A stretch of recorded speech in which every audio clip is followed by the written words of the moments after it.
سر یہ 850 سال کی تاریخی مسجد ہے۔ 783 ہجری میں اس کی بنیاد رکھی، جو اللہ کے ولی جو امیر کبیر سید الحمدانی رحمۃ اللہ یہاں تشریف لایا تھا، انہوں نے اس مسجد کی بنیاد رکھی۔ سب سے پہلے جو مہمان ہمارے جامع مسجد چکچن کی زیارت کے لیے تشریف لائے، آپ کو خوش آمدید کہتا ہوں۔ میرا نام محمد زکریہ ہوں، میں اس جامع مسجد چکچن کے نائب امام ہوں۔ ہم 400 سال سے اس مسجد کے امامات خطابات سنبھالا ہوا ہے ہمارے خاندان۔ یہ جامع مسجد چکچن جو کہ مبلغ اسلام جو امیر کبیر سید الحمدانی رحمۃ اللہ علیہ، وہ ہمدان ایران کے رہنے والے تھے، وہ گورنر کا بیٹا تھا، حافظ قرآن تھے۔ اس نے اپنی بادشاہت کو چھوڑ کر اللہ کی راہ میں تبلیغ کے سلسلے میں وہاں سے کشمیر تشریف لائے، تو کشمیر سے یہ سنگراغ پہاڑوں سے بلتستان تشریف لایا۔ تقریباً 850 سال قبل 783 ہجری کی بات ہے۔ اس وقت پورے بلتستان بدھ مت تھے، بدھسٹ تھے۔ یہ تاریخ کی کتاب میں لکھا ہوا ہے، یہاں بدھسٹ کے ایک ٹیمپل بنا ہوا تھا۔ اس ٹیمپل کے اوپر انہوں نے لوہے کے ایک گورا بنا ہوا تھا، اس کو وہ لوگ پوجا کرتے تھے، بدھسٹ کے لوگ۔ جب مبلغ اسلام جو امیر کبیر سید الحمدانی رحمۃ اللہ علیہ یہاں تشریف لایا، تو ان کے ساتھ مباحثہ مکالمہ ہو کے اس مسجد کی سنگ کی بنیاد رکھی۔ تو اس مسجد کا نام رکھا ہے شیخ چند۔ تو شیخ چند ہمارے بستی لینگویج میں عدالت کو کہتے ہیں، کورٹ کو کہتے ہیں۔ تو پرانے زمانے میں یہاں کوئی آمد رفت نہیں تھے، کوئی حکمران نہیں تھے، لوگوں کے چھوٹے چھوٹے تنازعات ہوتے تھے۔ وضو کرنے کے بعد 2 رکعت نماز نفل پڑھنے کے بعد جامع مسجد چکچن کی قسم کھاتے تو اسی وقت فیصلہ ہو جاتا ہے۔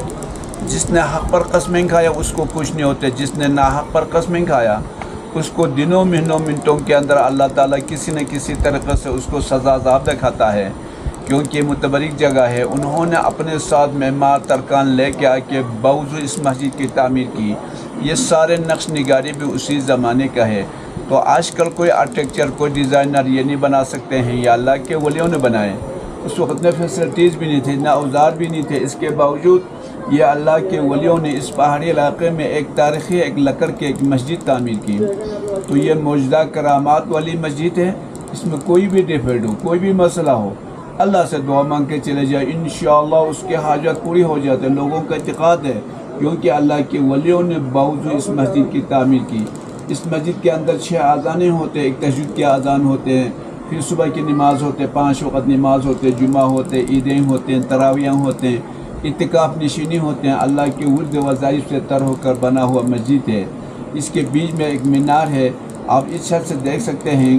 تو اس کی بھی ہسٹری کتاب میں یہ لکھا ہوا ہے، وہ اللہ کے ولی لوگ ان کو بناتے اللہ کا ذکر کرتے تھے، اللہ کرتے تھے، لفظ اللہ کو دل کو مارتے تھے، دل کو واش کرتے تھے، اس لیے انہوں نے بیچ میں ایک مینار بنا ہوا ہے۔ تو اسی کے ساتھ یہاں امن ہے، سکون ہے، کوئی دیکھتی نہیں ہے، کوئی چوری نہیں، کوئی کرائم نہیں، کوئی مذہبی ایشو نہیں ہے۔ اسلام چاہتا ہے، کلمہ چاہتا ہے، لا الہ الا اللہ چاہتا ہے۔ ماں بہنوں بچوں کے ساتھ دعا سلام کرتے ہیں، یہاں کا ایک کلچر ہے۔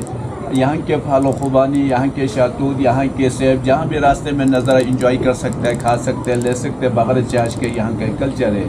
یہ ٹھنڈے پانی جو آپ شاہ کی شکلوں میں کولوں میں پہاڑوں سے جڑی بوٹی بگو کا آیا ہوا ہے، یہ سارے نیچرل چیز ہے۔ تو یہاں کے مسجدوں کو، گھروں کو کنڈی تالا نہیں لگاتے ہیں، ایک امن سکون والی جگہ ہے۔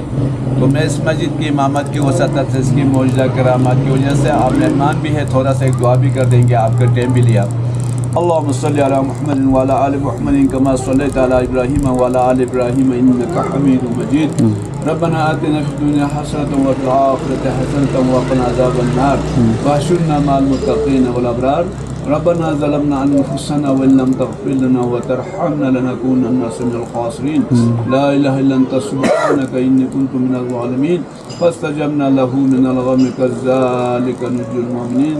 اللهم افتح لنا بالخير واختم لنا بالخير واجعل عواقب امورنا الخير، توفنا مسلمین والحقنا بالصالحین برحمتک یا ارحم الراحمین۔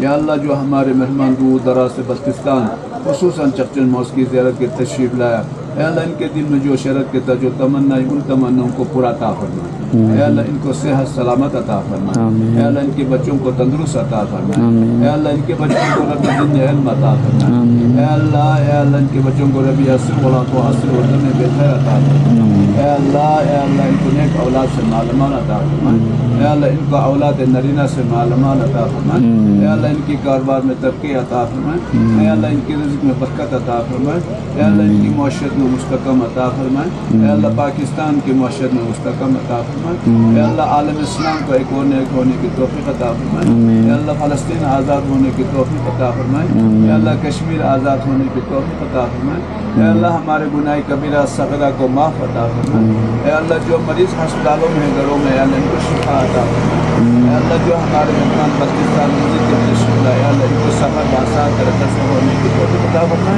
اے اللہ ان کے گھر والوں کو رشتہ داروں کو امی ابو کو تمام کو صحت کاملہ عاجلہ مستملہ عطا فرمائے۔ صلی اللہ تعالی علی خیر خلق محمد صلی اللہ علیہ وسلم۔